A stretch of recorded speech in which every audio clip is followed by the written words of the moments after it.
Bien entendu, hier, Guillaume Pelletier, l'ancien numéro 2 des Républicains, qui rejoint Éric Zemmour, dont il va devenir le porte-parole. Avouez que ça vous a parfois tenté, vous aussi, quand même, de rejoindre Éric Zemmour, non? Absolument pas, Jamais? jamais. Moi, je suis un homme de loyauté à ma famille politique.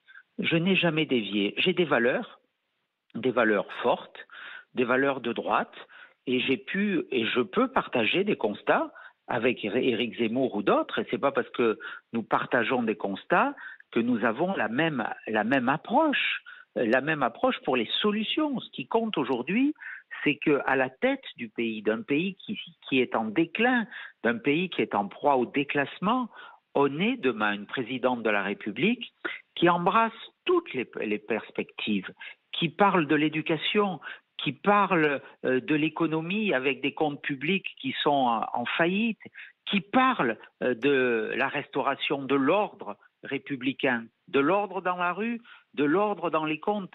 Et pour tout cela, il faut de l'expérience, il faut de la compétence. On Donc ne Guillaume Pelletier n'est plus s'improvise du tout pas. votre ami, vous ne bosserez plus jamais avec lui? En tout cas, Guillaume a beaucoup changé dans sa carrière politique. Oui, c'est le moins qu'on Voilà, puisse dire. c'est une carrière, vous en êtes témoin, qui est partie un peu loin. Il est un peu comme la migration des New. Ils reviennent toujours au point de départ. Voilà, il était au Rassemblement national.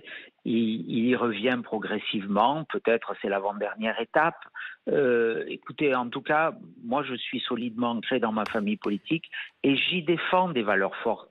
Et c'est ça toute la différence. Mais Merci. on peut avoir des convictions fortes, je les assume, celles d'un homme de droite, sans pour autant faire ces zigzags permanents.